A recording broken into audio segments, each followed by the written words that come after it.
अनहोनी घटना। पहाड़ी इलाके में बसा एक सुंदर गांव। इसे गांव कहना अटपटा सा लगता था। सभी सुख सुविधाओं से लैस इस गांव को शहर भी कहा जा सकता था। आज से 40-45 साल पहले की बात है। मैं भी उसी शहर का रहने वाला हूँ। मेरा परिवार सिद्धार्थ कॉलोनी में रहता था। उस वक्त मैं 10 साल का होऊंगा। मुझे अच्छी तरीके से याद है, एक दिन घर आने में थोड़ी देर हो गई थी। शाम ढल चुकी थी। मेरे पिताजी मुझसे बहुत नाराज हुए। बहुत डांटा भी था मुझे। सांझ ढलने से पहले ही चले आया करो। ये शहर भूत प्रेतों से भरा पड़ा है। किसी को नहीं मालूम कब क्या हो जाए। उस दिन के बाद सांझ ढलने से पहले ही घर में पहुंच जाया करता था। मैं 5वीं कक्षा में पढ़ रहा था। हमारे घर के आसपास रहने वाले मेरे 4 दोस्त थे। हम पांचों में काफी भाईचारा था। एक का नाम राजेश, दूसरे का नाम विकास, तीसरे का नाम निर्मल और चौथे का नाम विनोद। मेरा नाम राज है। मेरे परिवार में मेरा एक छोटा भाई था। मेरे ऊपर भी 2 बड़े भाई थे और मेरे माता पिता बहन वगैरह भी थे। मेरे पिताजी बैंक में नौकरी करते थे। अपना खुद का छोटा लेकिन खूबसूरत घर था। किसी बात की कोई कमी नहीं थी। एक दिन स्कूल से आने के बाद सामने पहाड़ी टीले पर खेल रहे थे। मेरा दोस्त निर्मल के पिताजी बहुत बड़े जानकार तांत्रिक थे। कल गुरु पूर्णिमा का दिन था। निर्मल अपने पिता की नकल उतार कर बता रहा था। पिता पर देवी आने पर किस प्रकार प्रतिक्रिया देते हैं हमें बता रहा था। हम कुछ चारों उसके सामने बैठकर देख रहे थे। अभी कुछ ही पल बीते थे। वह धीरे धीरे कांपने लगा और अपने मुंह से अजीब अजीब तरीके की आवाज निकालने लगा था। उसके सामने पड़े पेड़ पौधे को नोच नोच कर खाने लगा था। पहले तो हम समझ रहे थे पिताजी के नकल उतार रहा है। हम चारों ने मिलकर कहा, बस कर, अब रहने भी दे। वह कहाँ सुनने वाला था।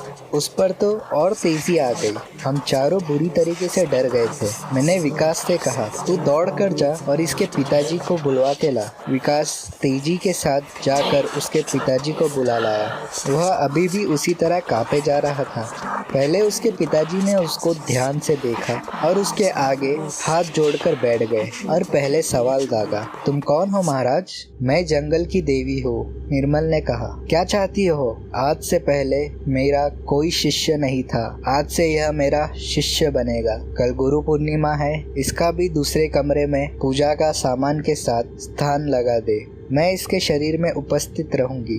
फिर उसके पिता कुछ पढ़ते हुए चावल उसके ऊपर डाला। धीरे धीरे वह शांत होता चला गया और होश आवाज में लौट आया और पिता के साथ आगे आगे अपने घर की ओर चल दिया। हम भी उसके पीछे पीछे हो लिए। दूसरे दिन गुरु पूर्णिमा थी। शायद सभी जानकार लोग उस दिन पूजा पाठ करते हैं। मैंने पिताजी से निर्मल के घर जाने के लिए कहा। तेरा छोटा भाई 2 महीने से बहुत बीमार है। निर्मल के पिताजी को दिखाना है। तू एक काम कर, यह अंडा ले जाकर निर्मल के पिताजी के थाली में रख देना। उस अंडे में तेरे भाई जीवन का नाम लिखा है। निर्मल के पिता यह अंडे को देखकर जीवन को क्या तकलीफ है यह बता देंगे। डॉक्टरों की दवाई क्यों असर नहीं हो रही है, सब कुछ मालूम पड़ जाएगा। ठीक है पिताजी।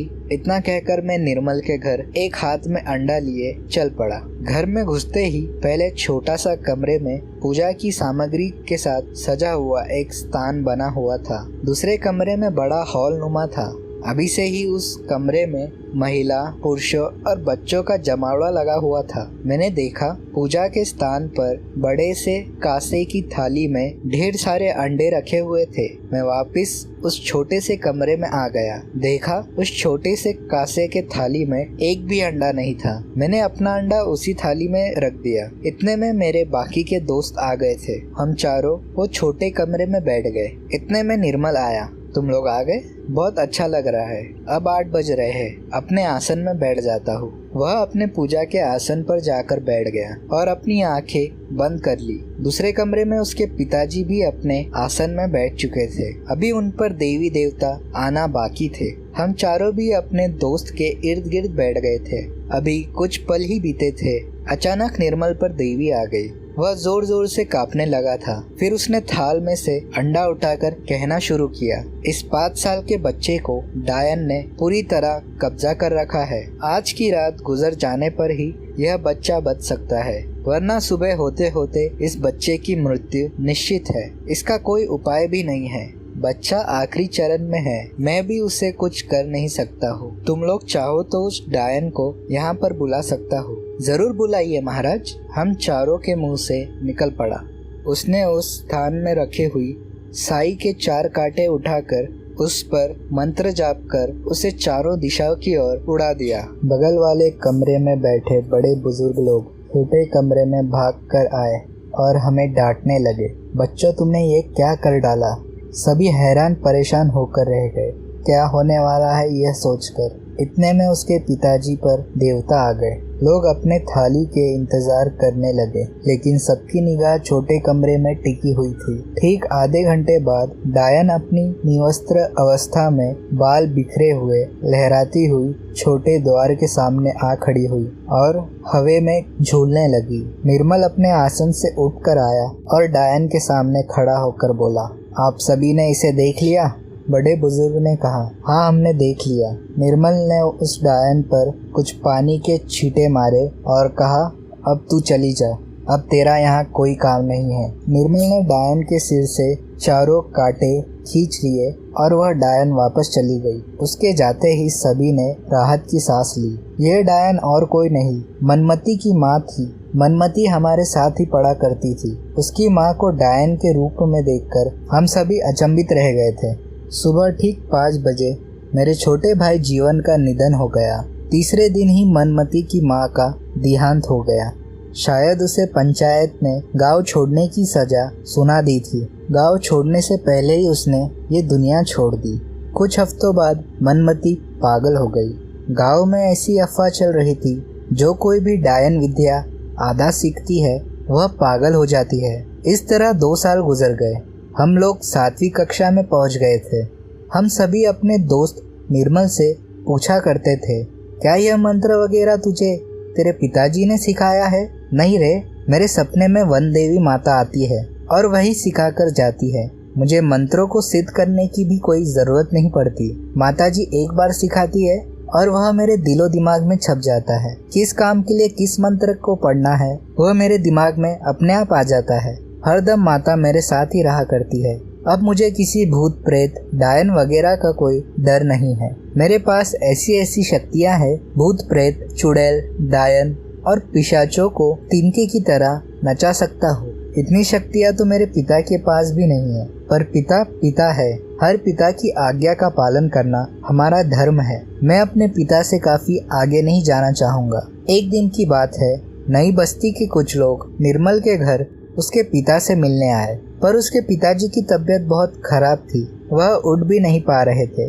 जो लोग आए थे शायद उनके घर पर भी कोई दिक्कत थी। उसका उनके यहाँ जाना बहुत ज़रूरी था। उनकी दिक्कत सुनने के बाद निर्मल के पिता ने कहा, मेरे बेटे को लेकर जाइए, जो भी होगा वह देख लेगा। और मैं तो हुई यहाँ पर। यह सुनकर वह लोग निर्मल को अपने साथ लेकर चले गए। वह 1 घंटे का रास्ता तय कर नई बस्ती पहुँचे। शमशान भूमि के रास्ते से ही होकर गुजरना होता था। वहाँ जाने पर पता चला किसी औरत के ऊपर प्रेतनी ने कब्जा जमाया है। निर्मल ने तुरंत ही कुछ सामान मंगवाया और उस प्रेतनी के कब्जे से उस औरत को बाहर निकलवाया। इस काम में करीब 3 से 4 घंटे का समय लग गया। प्रेतनी को उसने प्रेत योनि से मुक्ति करा दी थी। इसी तरह रात के 11:30 बज चुके थे। औरत भली चंगी हो गई थी। सभी ने उसे वहीं रात गुजारने को कहा, पर वह नहीं माना। उसे मालूम था उसके पिताजी की तबीयत खराब थी, तो वह निकल गया। आधे घंटे के बाद शमशान भूमि के करीब पहुंचा। अभी भी लाशें जल रही थी। लाश से जलने की दुर्गंध फैली हुई थी। शमशान भूमि के बगल वाले जमीन में बच्चों को दफनाया जाता था। वह बच्चों का कब्रिस्तान ही था। चांदनी रात था। बच्चों का कब्रिस्तान साफ साफ दिखाई दे रहा था। एकाएक उसकी नजर एक जगह पर ठहर कर रह गई। वह ठिठक कर रुक गया था। यह क्या? 7 एकदम निवस्त्र में औरतें एक बच्चे को कब्र में से निकाल कर उसे जिंदा कर खिला रही थी। कभी कभार उस 2 साल के बच्चे को फुटबॉल की तरह इधर उधर उछाल रही थी। निर्मल समझ चुका था यह 7 डायन है। कुछ देर बाद ही इस बच्चे का दिल निकाल कर खाना शुरू कर देंगी। वह जरा भी समय बिना गवाए दबे पाँव के साथ सातों के करीब पहुंचा। वह सभी बच्चे को खिलाने में मगन थी। उसने अपने जेब से सरसों के दाने निकालकर अपनी मुट्ठी में जकड़कर दबाया और मंत्र का जाप कर डायनों के ऊपर दे मारा। तेजी के साथ बच्चे को अपने कब्जे में ले लिया। उस सरसों के दानों ने ऐसा असर किया, जो जैसा मुद्रा में खड़ी थी उसी मुद्रा में जड़ित होकर रह गई। सुबह होते होते यह बात आग की तरह पूरे गांव में फैल गई। लोग उनको देखने के लिए शमशान भूमि बच्चे के कब्रिस्तान पहुंचने लगे। निर्मल ने सुबह होते ही उस बच्चे को उसके माता पिता के हवाले कर दिया। वह बच्चा बगल वाले गांव का ही था। बच्चे के माता पिता ने अपने मरे हुए बच्चे को जीवित हालत में पाकर निर्मल को लाखों दुआएं दे डाली।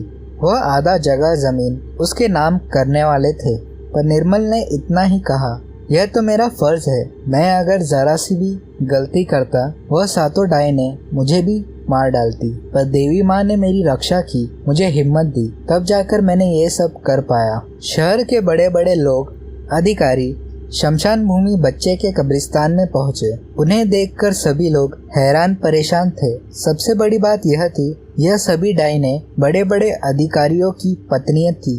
सभी ने निर्मल के पिता से विनती की, इन डायनों को अपनी हालत में लौटा दीजिए, लेकिन उनके लाख कोशिशों के बावजूद वे उनकी हालत में नहीं लौट पाए। वह आखिर में हार गए। फिर सभी ने निर्मल से विनती की, तुमने इन्हें सजा दी है, तुम ही इनका उद्धार कर सकते हो। पहले तो निर्मल ने साफ मना किया, जब मेरे पिता नहीं कर पाए तो भला मैं कैसे कर सकता हूँ। आखिर पिता ने उसके सामने हाथ जोड़ दिया। अपने पिता को हाथ जोड़ता देख उसके दिल को बड़ी ठेस पहुंची। पहले उसने उन डायनों के लिए कपड़े मंगवाए और सभी के शरीर के ऊपर डाल दिए, और निर्मल ने अपने जेब से सरसों के दाने निकालकर अपने मुट्ठी में कसा और कुछ देर तक मंत्रों के जाप कर उसने दे मारा। देखते ही देखते वे अपने हालत में लौट आए और अपने शरीर को छुपाने लगे। उन्हें गांव हमेशा के लिए छोड़ने का हुक्म सुनाया गया, नहीं तो उन्हें गांव वाले ही मार डालते थे। सुनने में आया है, एक डायन बनती है तो उनको 7 डायन बनवाना अनिवार्य है। डायन विधि भी कमाल होती है, वह कुछ भी बन सकती है अपने मंत्रों के जरिए। वह बड़े बड़े तांत्रिकों को भी धराशाही कर सकती है, पर मौका मिलने पर डायनों से सावधान रहे।